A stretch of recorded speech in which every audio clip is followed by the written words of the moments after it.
Hi hello नमस्कार. आज आपण बनवणार आहोत पिठलं. त्यासाठी मी इथे 1 वाटी बेसन पीठ घेतलेलं आहे.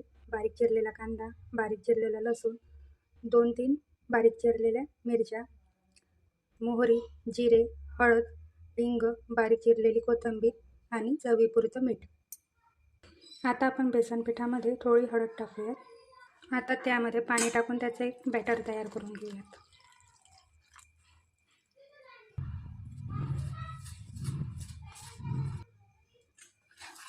यात मी साधारण पूर्ण 1 ग्लास पाणी टाकून देते.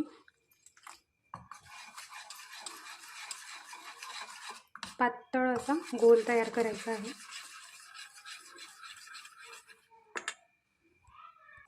गॅसवर मी आता लोखंडी तवा ठेवलेला आहे. आता आपण त्यात 2 पळी तेल टाकूया.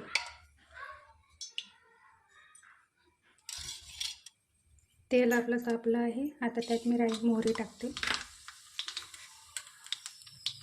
थोडं जिरं, त्यात आपण बारीक चिरलेला कांदा टाकूया,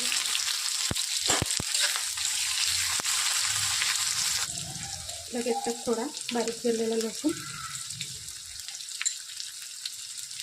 आणि मिरची परतून घेऊ.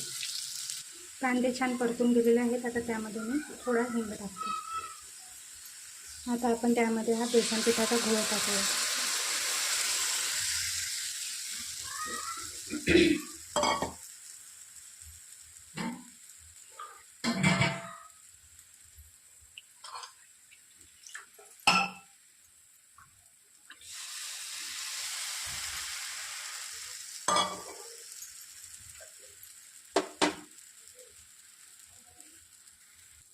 आता त्यामध्ये स्वादानुसार मीठ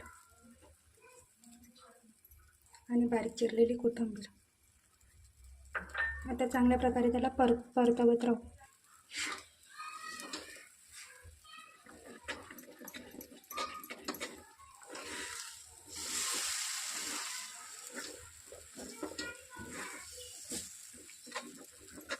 आता मंद आचेवर आपल्याला हे 5 ते 10 मिनिटं अधूनमधून परतवत राहायचं आहे. चला, पिठलं आपलं चांगल्या प्रकारे शिजून गेलेलं आहे आणि छानपैकी तव्याला खरडसुद्धा आलेली आहे. आता मी गॅस बंद करते. तयार आहे आपलं पिठलं. त्यावर थोडं तेल टाकून त्याचा आस्वाद घ्या. घरी नक्की ट्राय करा.